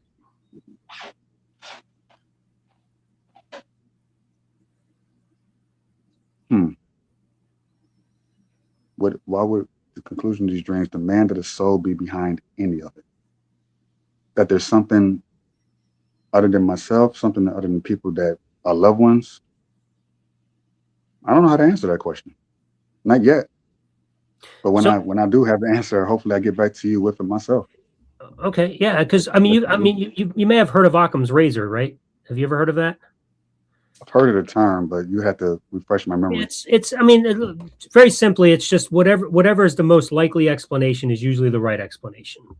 It's the most simplest one. Like, that's typically what it is. I mean, you don't have to look beyond what's the most simplest. And when it comes to dreams, what's more likely? That you had a dream about a dad or a loved one, whatever, and it invigorated you, excited you, you heard a message from it, concocted in the dream because it was in a dream. Let's be real. It was in a dream, right? And that's all it was, something that took place in a dream. Or it was the spirit of somebody who's been dead for 15 years, came back to visit you at night, talk to you, and then went back to this place you can never, you don't know exists, whatever. What's more? It could be that. It could be, but what's That's the crazy part. You said simple. Yeah. But what I'm asking is, what's the more likely possibility? That it was just a dream, or that it was reality? I think it's situational. I would not, because not every dream, not some dreams will be. But my point is the fact that it took place in a dream. Right. What makes it more likely that it was just a dream, or that dream was absolutely unique in such a way that it was a genuine spirit coming in and talking to you? I mean, just for a moment, step back and just ask yourself, which is genuinely more likely? That it was just a dream, or that it was genuinely a unique experience of a spirit coming and talking to you? If you had to bet everything you have on one of those two conclusions, would it be a safer bet to say it's just a dream? Would it be a safer bet to say it's just a dream between those two conclusions? If your wife's life was at stake, everything is on the table. Like, you have to be right. Like, you had to guess right, and if you didn't, she was dead, and you had to get it right. Like, which one would you go with? Gosh, oh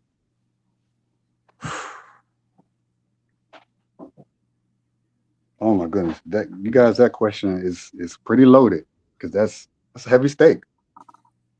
It depends on the nature of the dream. I mean, if it was about ice cream, it's still a dream. It's like, no matter how you define it, no matter how many times you say it's the nature of the dream, it's still a dream. It can be a dream. True. It can be a dream that has supernatural beings in it. It can be a dream that has dragons in it. It can be a dream that has me in it, which would just be really fucking weird. But it could be any type of dream at all. You can define it any way you want. The whole point is, it's still, the word dream is in it. It's still a dream. So which is the most likely possibility? That it was just a dream that has something crazy that happened, or it's reality? Like, what? Which is the most likely? I mean, you still got to keep in mind that it's a dream. Let me keep reminding you of that. I agree, and I would just point to, and I think this is why my father named me Joseph, is the Joseph in the Bible. And I know you guys already know that probably better than I do. Him having this dream about these two people, I'm like, I would assume he's thinking that's odd, but before that, he dreamt that he was going to be this second in command, or this prince of some sort. Yes, let's assume for a minute. Let's assume for a minute, just for a minute, that that's a fake story, that it's not real. Let's assume for a minute that the only dreams we're talking about are yours. Joseph, I know you want to say it's more likely that it's just a dream, but there's something stopping you from going there. I want to so badly lean on one side or the other, but I know how to differentiate when something is just a dream and it's like, okay, that was, whatever, ice cream or some random thing I was thinking about and it came in my memory, showed up. But then there's this that's just like, whoa. All right, so I'll tell you what, let's do this, because we have another guest. We have another guest, so let's do this. Let's have you come back on the show, because I love talking to you. You're welcome back anytime, always. Go and do me two favors. One, I want you to go and study dreams and how they work, and whether or not something that you experienced can actually be explained scientifically. Or if the only possibility is that you saw your dad in a dream. I don't remember what yours was. His sister. Dad. Your sister, yeah. Sorry. Yeah. Or if the only possibility is that a soul of your sister came and talked to you, like, go and just study dreams. Like, because I'm guessing you probably haven't done a lot of research on how dreams work. Because I guarantee you there's some scientific explanation behind this. I'll just leave on this point. I haven't done a whole lot of, I've done some curiosity research, but not deep dive, which I will do. But it's because, and it's not just my dreams. Let's just say I have some things, I've dreamt of some things of other people that I should not have known. And I don't know these people, Adam from Eve. And I would tell them, sometimes in trepidation, because it sounds crazy what I'm about to tell you. Hey, this is what I saw. Don't be creeped out by this. And then years has passed, and then this certain thing take place. You know what? I'm sorry. I'll give you one example, just real quick. There's this guy that a drummer at a church that I went to a few years ago. And we barely exchanged names. And he was a pretty decent guy. Had a wife that was just about to have a newborn baby, and that was all. That was all I knew about this guy. And so I would say maybe 2 or 3 months after having met him, I'm only going to church every so often, not often. Hello and goodbye is about as the most of my correspondence with him. I have this dream about this man. And I'm confused about this sense because I don't know him other than hello and goodbye. Nice to meet you, pleasantries. And I had this full-blown dream about this me and this moving truck. Me and him in the moving truck. We're moving things in and out. And next thing you know, I see this big, giant. I mean, I get goosebumps thinking about it, but see, I can't tangibly tell you what that is, but just thinking about it, a massive bright light and the stereotypical angel that you might see on television with the wings and everything. And I could delineate that it was of a male presence, like a male angel, helping us move things in and out of this truck. So it was just extremely comforting, like everything's going to be all right. And I woke up out of this dream thinking, what the hell did I have that dream for about this stranger that I do not know? So I sat on this dream for about 2 weeks thinking, this is weird. That's weird. You're going to somebody telling somebody about themselves, or you think that it's about them. To me, it's just a dream. So I decided, okay, I'm going to take the lead. I'm going to tell them about this. And then I tell them in detail. And I still have the Facebook message I sent them to this day from years ago, as proof that I'm not crazy. And he goes, oh my God, how did you know? I said, how did I know what? Yeah, me and my wife, we were in the process of moving. We're having a lot of trouble signing papers and all this. It's just a lot going on, and we're struggling. And we were praying about this, trying to ask God, can he help us get through this moving process? So what I saw was an impossible situation. If it was, you could say it's just a dream. But and if it's attached to me, I would say, yeah, it's possible it was just my dream. But how am I able to have a dream about someone else and tell them about themselves in a way that I could not have known? So that's why I say, yes, there are times where dreams are just dreams or dreams. And they're dreams, but they can be influenced in ways that I still don't know. But that is an experience, a tangible experience for me, and me telling that story of what a dream means beyond just oh, we all have dreams. Whoop-de-doo-de-doo-de-doo. So I hope that that gives some insight as to your question, Alan. I know it's not a lot, but that's all I got. You know, that's just one example of outside of myself. This is impossible for me to know. I think that's a very fascinating story. And my only question to you once again is, what does any of that have to do with the soul? Like, can't that be possible in the natural realm without it having to require a soul? That's you have to explain to me how that's possible. Why can't it be possible? I mean, me not knowing him at all, just not asking any probing questions. Again, doesn't matter. Just because you don't have a good explanation doesn't mean you get to make one up. Like, I'm agreeing that that's a wacky situation, and maybe we'll never have an explanation. But just saying, well, since I can't figure out what else it could be, I'm going to say it had to be a Holy Spirit. Like, that's just making stuff up. His soul, or whatever, his consciousness, you can forget about soul, his consciousness going out and his prayers and his belief that God exists, whether he exists or not.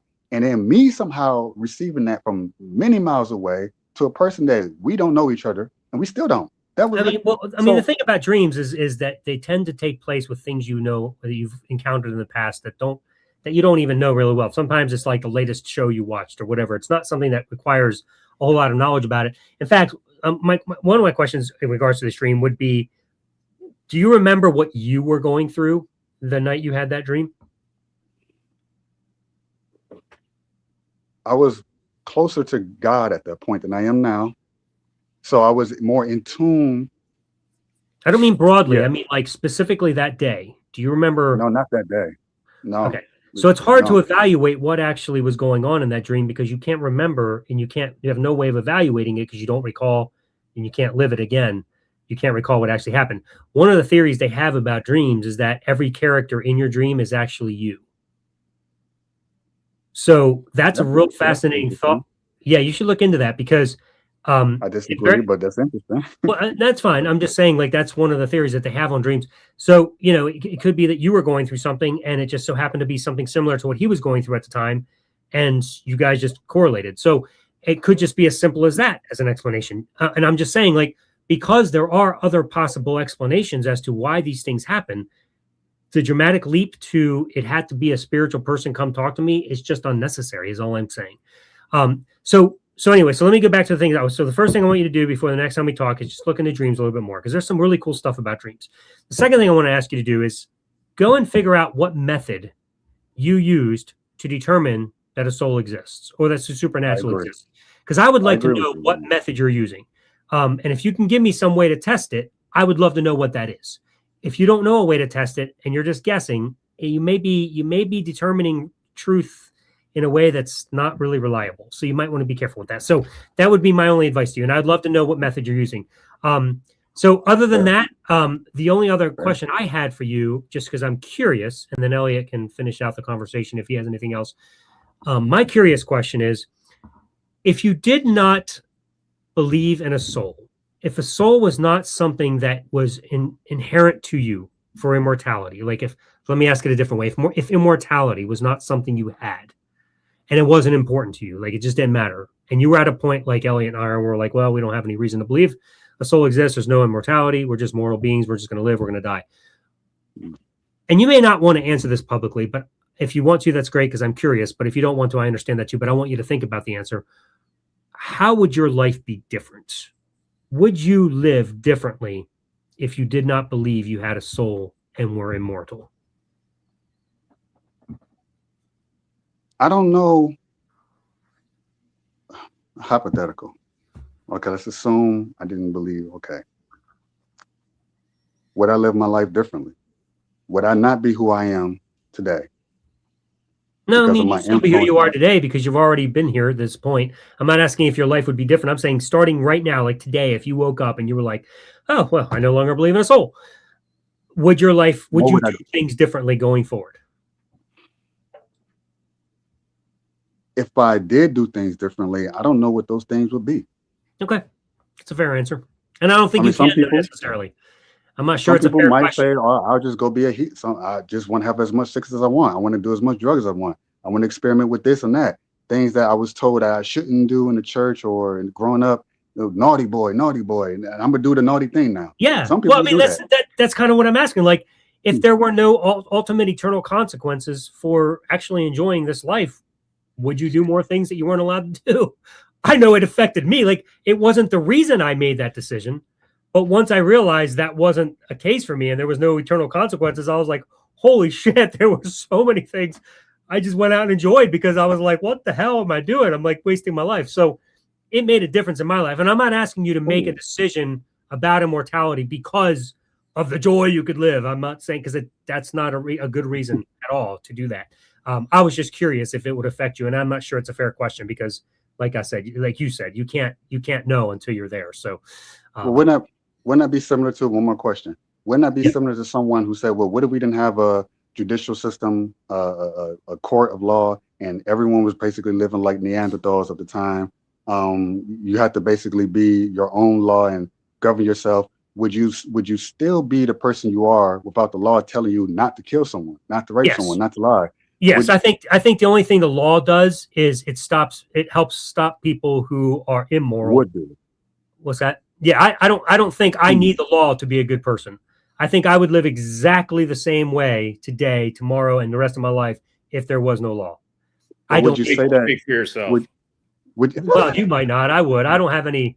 I don't really. I would not live any different. I honestly would. I don't have. But would you say that if he was in an apocalypse?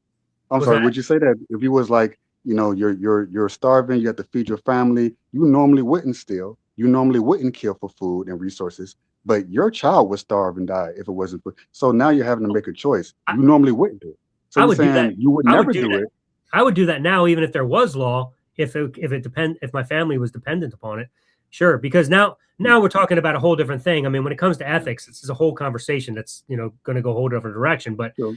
But I mean, at that point, I don't consider it stealing. I consider it saving life. So So there's so many ethical questions we can ask, but no, I don't personally see myself living any different without law. I mean, if we were to press down, maybe there might be like little things here and there that I'm not thinking of that we have stupid laws about that don't fucking matter, that I just obey because they made the law. Like, I know there's one state, I forget what it was, you're not allowed to eat ice cream on Thursday walking down the street. It's like literally some stupid ass law like that. I don't know where they came up with it, but like, that's just stupid. But, you know, would I obey it? Sure, because I live there and I wouldn't want to. But would I not obey it if they didn't have that law? Of course. So, yeah, I mean, there may be dumb things like that. But I mean, overall, when we're talking about morality, good things, bad things, no, I don't know that I would live much different. But I mean, Elliot, have at it. Maybe you disagree and have things you would be different. But feel free to end the conversation, because Joseph, I'm gonna say goodbye. It was so good talking to you. I'm gonna let Elliot and you finish out, and then we got Brother Andrew to bring in. Yes, sir. Yeah, we only have about 15 minutes left, so we're gonna take our last caller. But Joseph, if you call back next week, I will give you my theory that I think explains the dream that you had about the angel and the moving. But I don't have time to get into it now, but I will tell you what my hypothesis is. So anyhow, thank you so much for calling in tonight, and you take care. We'll probably see you next week. Good times, man. All right, Brother Andrew. What's up, my man? Dude, Welcome it's good back. to see. It's good to see you're not driving this time. No, I'll finish tonight. Yeah, all is well. How y'all doing tonight? Good. We are good enough to talk to you. That's good. That's good. Interesting conversation going on. You know, last week you may not have realized. You probably didn't. I called in. You were talking about the book of Job and this and that. And I thought about what we were talking about after we got off, and we sort of reenacted the book of Job. And you probably didn't think about it that way. But, I played the part of the guy, the young person that comes in later, Elihu. God played God, did a great job. You, and I don't mean this personally, but you played the part of Job's wife. And the Christians played the part of the three guys that come to visit him. Because they kept saying that the Christian that called in before me, the usual Christian response to the book of Job is that he must have done something, right? He did that. And that's exactly what the three visitors said to Job. They said, you must have done something that you didn't know about. And they just went on and on about that. And that's basically what the Christian response is to the book of Job. But the young visitor comes in later, and God reaffirms this. He says, you weren't there when I created all this. You weren't there. I was alone. And basically God says, why are you questioning me? This is none of your business. And that's really the whole book of Job, is to tell you that these things are not for you to think about. Why you're concerned about the things that happened to Job, the bad, what we call bad things, why the bad things happen to good people. God, in the book of Job, God's answer is, don't worry about it. It's none of your business. And that's hard for people they don't like that answer. Whether what side of the fence you fall on, people don't like that answer. Well, you know why they don't like the answer is because if your God does exist and created us this way, he gave us brains to evaluate himself and our environment. And so he gave us the ability to do that. So we're going to do that. We have the ability to question God. Why? Why would he give us the ability to question him? Because everything that we know about the world or about God, we have to judge it to be true, false, moral, or immoral by definition. So I look at the book of Job, just a story. That's the point. You're not supposed to judge it. You're not supposed to judge anything. If we weren't supposed to, we wouldn't have the ability. But you don't have the ability. This is also what I was trying to say to you. I do, because I'm doing it. I must have the ability. Yeah, but those are not your thoughts that are informing your decisions that are making your judgment. So those are not your thoughts. What? Oh God, we're That's back. why you have We're to- going to go all the way We're back to to this that? from week one. These are some demons' thoughts. Yeah. Well, Andrew, if we don't agree with your worldview on where thoughts come from, then how are we supposed to even have a conversation? I mean, it's not us talking, right? I'm not talking to you right now. Something else is, because they're putting the thoughts in my head for the things that I need to say. Well, you said something earlier that might help flush out. You said you were talking about when I first got on. You were talking about how you wish that you would have had maybe more experiences or more sexual experiences, or wish you would have done things differently. But what I'm trying to say is, if you turn back the time and all the other variables are the same, you cannot make a different choice. Now you're talking about changing the variables, and you're saying, well, I wish I wasn't raised a Christian and this and that. Okay, but you're changing the variables. But if everything else is the same and you turn back the clock, you cannot make a different decision. But the entire premise of my claim was being a different person and going back in time. Of course, I'm changing the variables. That's the whole point. Yeah, our society is so filled with Christianness. You may have acted the same way. You may have.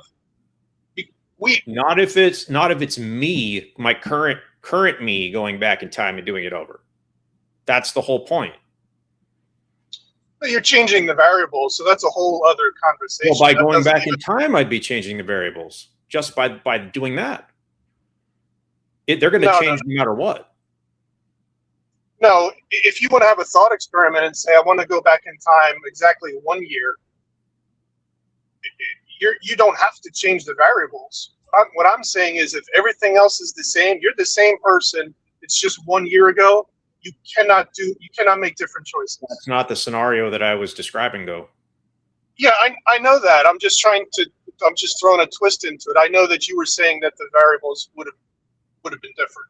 If I turned back the clock and did nothing else but just turn the clock back, of course things would play out exactly the same way. But the whole point of this is, if I can go back into time, the me right here could go back into time and do it over. He would do it differently. I mean, the whole point of this scenario is that the entirety of the universe would be different at that point. Like, so, I mean, how are we even going to evaluate that? Because nothing would be the same. Elliot would be a different person. I would be a different person. You would be, maybe God doesn't exist in that scenario. I mean, like, the whole thing becomes different because we're not remotely, we're just rewinding. We're adding new variables. It's right. About whether you could go back in time and have the choice to do things differently. Would you do things differently? Not that you're time traveling and just living it all over again. No, I'm talking about if you had the option, you could go back and change something. That's the entire premise. You don't have the choice. You're proving, by what you guys are saying, you're proving what I'm telling you. You have to change the variables in order to make a different choice. What's what we're saying? We are changing the variables. Exactly. Right, because that proves that it's the variables that are making your decisions for you, not you. Yeah. Sure. I mean, we're not debating that. We're saying we're different, that we would be different if we change the variables. Yeah, but you have to take that one step further. It's the variables that are making your decisions for you. They did at the time. That's fine. They had every influence on us. Yes. So are you last week you'd said you wanted to discuss free will. So is this a free will argument? Like, do you think that free will is a thing, or that it's all determinate? Like the variables would determine what happens? Yeah, it's determined. And okay. It's incompatible with free will. Well, then we have something in common. No disagreement there, man. Okay. I'm on your side. Me too. Okay. Because you can lie on the different points of view in your belief system and still have there are plenty of like agnostics and atheists who believe in free will, and plenty of religious types who they're almost exclusively going to be free will type people, the religious type people, almost exclusively. Right. But you might find some that are. I side with Schopenhauer. You can do what you will, but you cannot will what you will. Okay, that's good. That's good. But what else? You were talking about the soul. Yeah, so I'm not a conventional Christian. There is no such thing as a soul. Like, you don't have a ghost living inside of your body, or you don't have something that separates from your body when you die and goes somewhere else. That's all just church tradition. And it's really, that I argue against the Trinity all the time. That's kind of like my thing. But this is like as ground in stone as the Trinity is. That concept that your body and your soul separate upon death, and the soul either goes to heaven or hell, or in some Catholic tradition, there's a third option.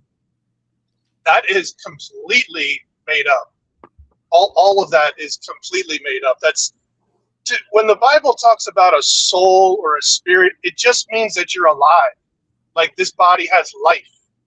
That's their way of saying, to differentiate between a dead body and a living body. The living body has a spirit, which just means the breath of life. That's all that means. Andrew, So, I like you more and more every time you call in, because we find more and more things that we actually agree on. So my question to you, to try to boil this down a little bit, see where you're coming from, what makes you who you are? Is it your brain, or is it something else?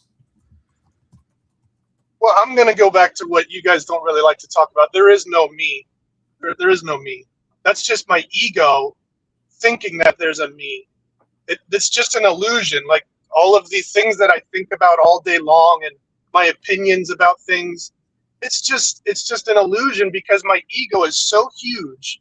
It can't even imagine the fact that there is not a thing called Andrew. It's just made up. Do you believe there's something after death? Oh, yes, most definitely. Does it include you? It does, yeah. So how does that work? So when we die, we die. We go in the grave. That's called Sheol. Sheol. That means in the dirt. So and just a side note, when people talk about Gehenna, you heard the word Gehenna, that's an actual place in Jerusalem where they would maybe do child sacrifice or bury trash or bury people or whatever. So it became like a tradition. Like, if you were a bad person, you would go to Gehenna, which was an actual location. It's not hell. Yeah, they'd probably burn your body. Yeah, you probably know. You probably know. But your soul doesn't get separated from your body and either go to Gehenna or heaven. That's not how it works. So I believe in the second coming of the Messiah. He comes back, of the parousia, second coming, and that's when we will be reborn again. Our spirits we come alive. This body turns into a spiritual body, and we come alive, and then you have to go through the judgment. You have to go in the judgment seat, and you'll be judged. That's what I believe. Okay, so you believe there's just a body, and the body dies, goes in the grave, and then Christ gives you a new body, and it gets resurrected. Yeah, exactly. Okay, that makes more sense. And so what happens what happens to people that are unbelievers? Do they just get annihilated, burned up, or do they get new bodies too? Well, that's something that I'm studying. I'm not exactly sure. I believe that everybody gets judged, although I just read a passage that says that you don't get awakened. But I'm not sure that you can take doctrine from the book of Daniel. The book of Daniel, the book of Revelation, the book of Job, the book of some of the wisdom books. I don't think it's wise to formulate your doctrine from those books. So when the book of Daniel says that you won't be I have to read it again. It says something like the imprudent man will not rise from the dirt, or something like that. I'm just paraphrasing it. But I believe that everybody will be arisen and will face judgment, because there are other passages that say that it's appointed unto men once to die and then the judgment. It doesn't say this guy gets judged and this guy doesn't get judged. So I think I'm of the opinion that everybody gets judged when Christ comes back. Well, at least you're being intellectually honest about not knowing for sure. But is your source, like your source material is the scripture, right? I mean, you're not getting information from somewhere else, are you? Where do you mean somewhere else? Like people? Well, anywhere that, like, outside the Bible, like you're getting this stuff from the Bible. Is that your only source, or do you get personal revelations? Do you make this stuff up on your own? No. Anything that I'm not clear on, or if you're in this world, and now I run in maybe different circles than you run in. So I run in where I come across people that study the scripture heavily, and if they have an answer to that question and they say this because of this scripture and that scripture, sure, I listen to that, but I don't have like the Lord speaking into my head, that type of thing. Right. So the scripture is you're a sola scriptura guy. Yeah, except that I don't think every word is true. I believe that every concept is true, but I don't believe every word. Right, he's a sola summa scriptura guy. So how do you tell the difference? Is that what that's called? What does that mean in Latin? What does that mean? Made that sola summa scriptura guy. No. Oh, you're making a joke. You're making a joke. Oh, okay.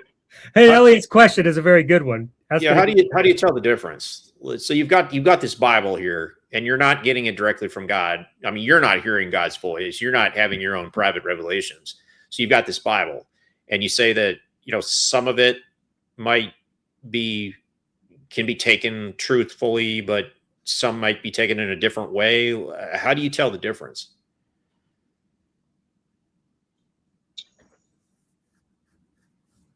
You test it. You test it. Some of the scriptures can easily be interpreted. They call it hermeneutics, which is interpretation through, for instance, like culture and history of a certain people in a certain time frame. You can understand. Like I said, I'm always talking about the Trinity, or also what happens to you after you die. Some of these are cultural things. If you know about the God, Trinity people are always talking about the God man. So Jesus is 100% God and 100% man, which is a contradiction. But if you know anything about Greek philosophy of the time, that's exactly where they got that from. So it made perfect sense to them back then that there was a God man. He had, if you go to like Hercules or Achilles, their father was Zeus and their mother was a human mother. So this was perfectly acceptable for them to explain things like, a God man. But we can't do that with the knowledge that we have today, because then you can't have two natures. You can't have an immortal nature and a mortal nature in the same person. That's a contradiction. Right. It violates the law of identity, I think.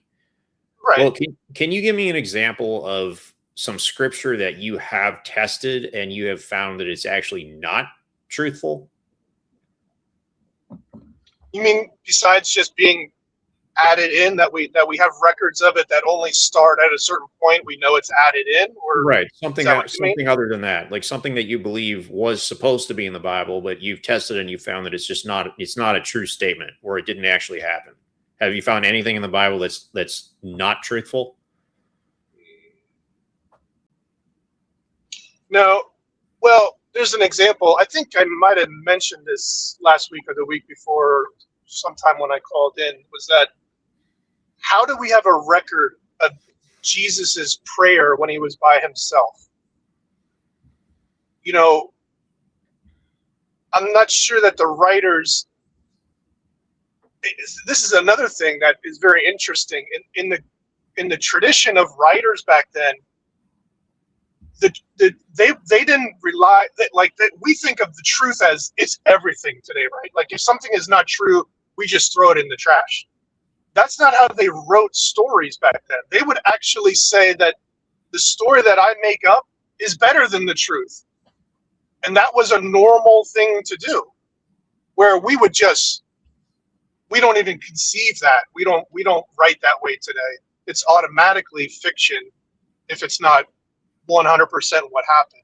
But they would do that all the time. But they do. I mean, they do have a point in a way, because if let's say I have a statement in the Bible that didn't actually happen, so I have this option to throw it out, or I have an option to keep it as a metaphor, or as just a better storytelling, or just as literature. Why would I be unjustified in saying, you know what, I got two accounts in two different gospels, they're contradictions. My conclusion is I cannot say what actually happened because I don't know which one is true. So I'm just going to withhold judgment and believe neither.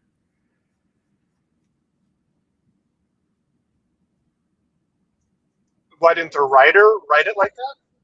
Well, like, why am I unjustified? Why is it unreasonable for me to say I've got two gospel accounts?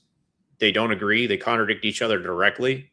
So because I don't know which one is true, because they can't both be true, but they could both be wrong. Like, why is it unfair for me to say, you know what, I'm just going to withhold judgment and I'm not going to believe the story? I think you're throwing the baby out with the bathwater. There's nuance to things. I've been to church. If I can't tell which story is correct because they're different stories, how could I come to a conclusion? Just have a wait and see attitude. Don't come to a conclusion, because your conclusion is just your imagination. It's just I've done that with the entire Bible.